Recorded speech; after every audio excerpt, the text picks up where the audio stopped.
What's up, Internet, and welcome to the YieldTomato Gaming channel for another pickups video for 2017.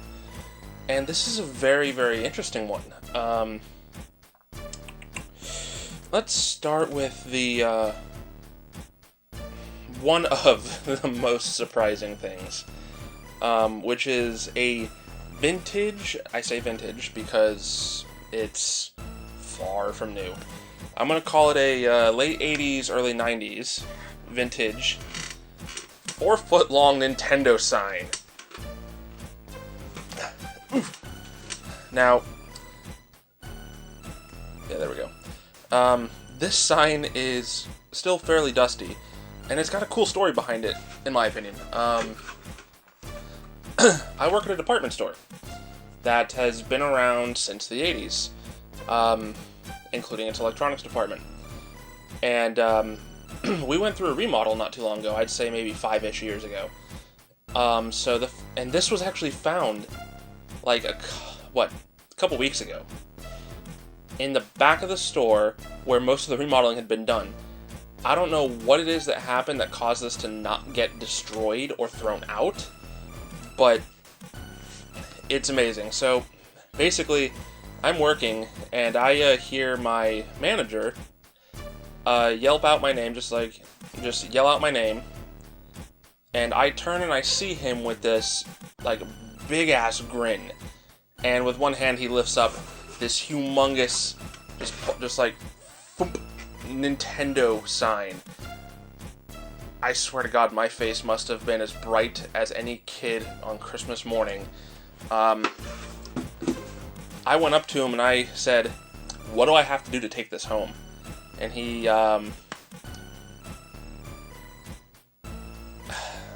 said, "Donate to the store this much money." And it was like almost nothing, because there's a fixture program and donation program stuff that you can do for things that they are going to just throw out, but you can either take home for nothing or next to nothing. I paid almost nothing for this.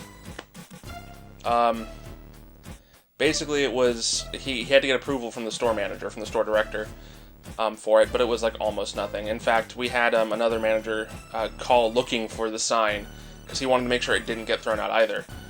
And I told him, not a chance in hell. I would never let something like this get thrown out. Now this sign used to be lit. It used to have a panel, a thicker panel behind it that had a light behind it. And you can see actually where the gluing would have been on the sign here. At least I'm pretty sure that was the case. But I'm going to use a little bit of water and a little bit of love and get most of the dust out of here. And I'm going to find a place for it, because I love old signs like this. I think the only thing that would trump this to me is a PlayStation sign, which I have a marquee sign somewhere over here. I don't remember where I put it right offhand, but I love Nintendo and PlayStation. They're fantastic companies. So that's probably one of the more bizarre out there, and boy, no one would have thought of that, because of how old that is and what year it is now, and it was found this year. So let's call it a 1995-ish sign, just for good measure. That sign has been in the store for like almost 20, or probably more than 20 years. I mean, it just baffles me. So let's move on to some Xbox stuff. I'm gonna go with something I got at Goodwill, and that is the first Flatout game. If you're familiar with the Flatout series, it is basically an off-road racer that has a ejecting driver system, which really is just a means of when you crash, it launches the driver out of the window, because for whatever reason they don't wear seatbelts. But they use that to make a very wide variety of mini-games, including darts and bowling and stuff like that. And it's just stupid, dumb, awesome fun. I remember playing this for quite a few hours, actually, with my buddy at his place, when we were in high school.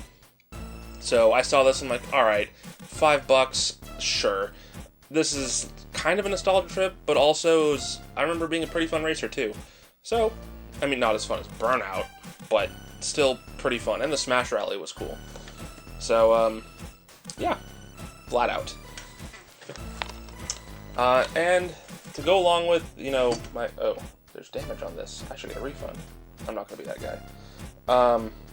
With my whole video from last time, I like giant robots. I said I'd get it, so I did. Armored Core 5 Verdict Day. I don't know when I'm going to do it, but I'm going to open it and I'm going to play it.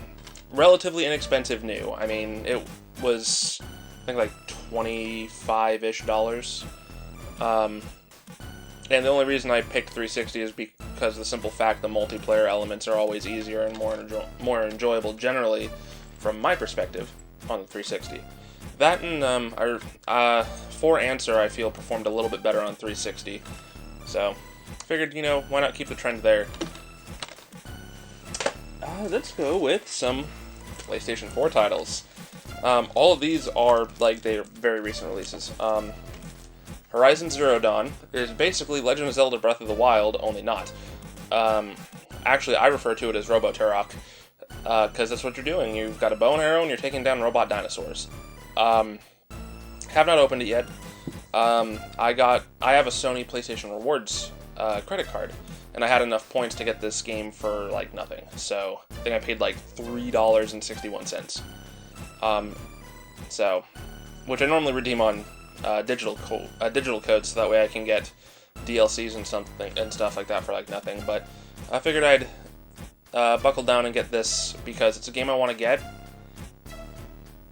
And it was on the list, so I figured just get the game.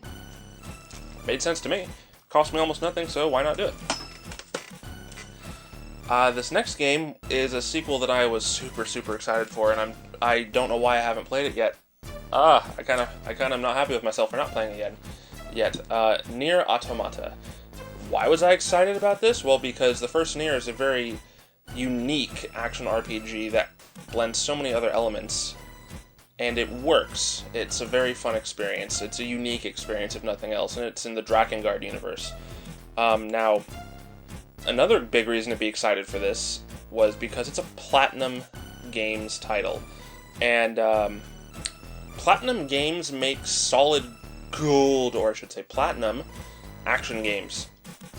The demo is out for this. Play the demo. The demo is absolutely fantastic. If that doesn't sell you on the game, well, then you're dead inside. But, I mean, the demo is fantastic. Everything else I've played from Platinum has been fantastic, so this was a no-brainer for me. Square, Platinum, Nier, yeah, this was definite what's going to happen.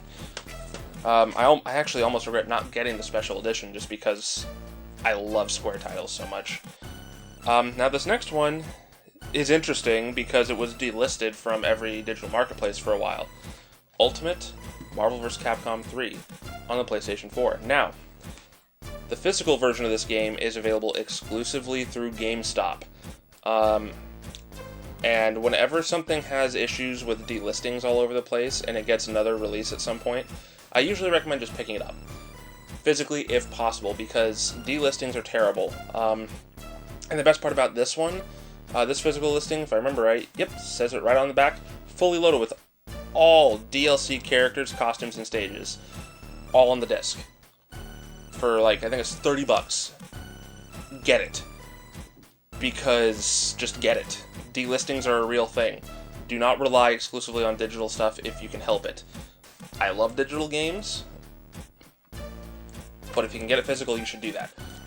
Because the more physical copies sell of games, the more it shows to the developers that people want the physical game.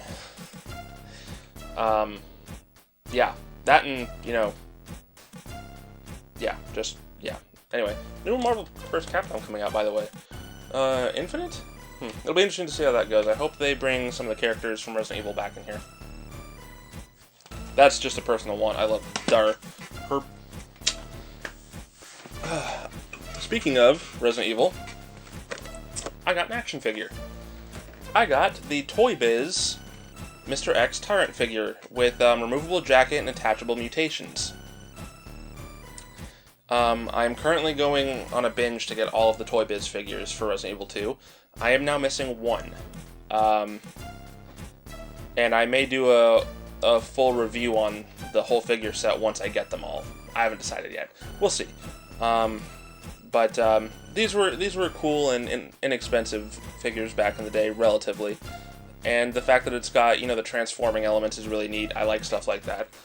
And actually, the G-Virus Birkin G3/4 is pretty neat and similar in that respect. So, Resident Evil toys. I'm gonna buy them. Now the next super unexpected item. The official soundtrack to Snatcher on vinyl. This is my favorite Sega CD game of all time, and it's inspired heavily by some of my favorite movies of all time, like The Terminator and Blade Runner. So for me, this was an absolute holy crap, this is happening, I need to get it, because Konami hasn't acknowledged that this license exists for 25 years almost, and it pains me so much. This has a lot of cool artwork directly from Konami in here. Look at this. I mean, this is beautiful. It's 2 vinyls, double-sided I believe, and it's got art prints in them. So, let's get that out. And these art prints are double-sided. So, and these are from the concept artwork archives, I believe. Okay, so it's a good thing. So my concern was with these is I'm considering getting these framed, and I wanted to make sure that my preferred image is not my 2 favorite images are not displayed on the same card. So far, I prefer this one over this one. So that's easy for me. Now, where's the other one? Because this other one may not be as easy. Ooh. Yeah, it's easier. So here's this side, and the reason that makes this I thought was going to be difficult is this side is really nice.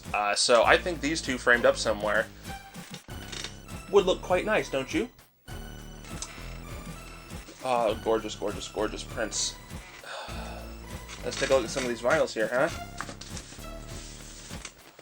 Okay, so, yeah. Oh, man. Just gonna do the one.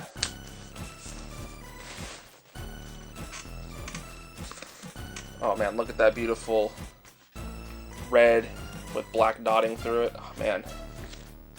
I don't know how well you guys can see it. Look at that.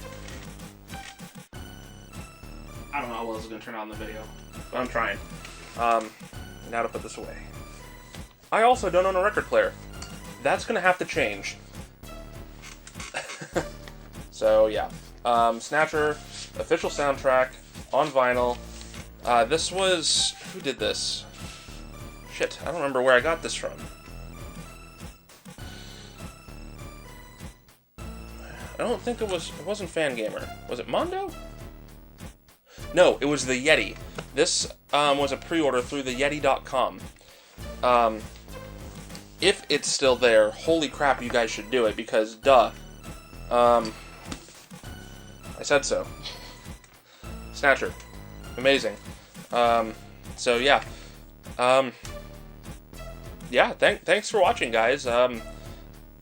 I'm blown away that this happened, and I love it. I'm blown away that I got this sign. What did you guys think of these? Do you have any Nintendo signs? What's your favorite Sega CD game? Do you have a record player? Let me know all your thoughts about all of this stuff in the comments below. I really would like to read some of your thoughts on it. And if you haven't, please subscribe to the channel by clicking... which side? This side. A little caricature of me. It's going to be a little bubble. You should click that. It'll subscribe to the channel. And then over on this side here, we've got another one of my videos. Why not give that a watch? Maybe it's something you'll enjoy just as much as this? Till next time, guys, we'll see ya in whatever shenanigans I choose to post next. Take care.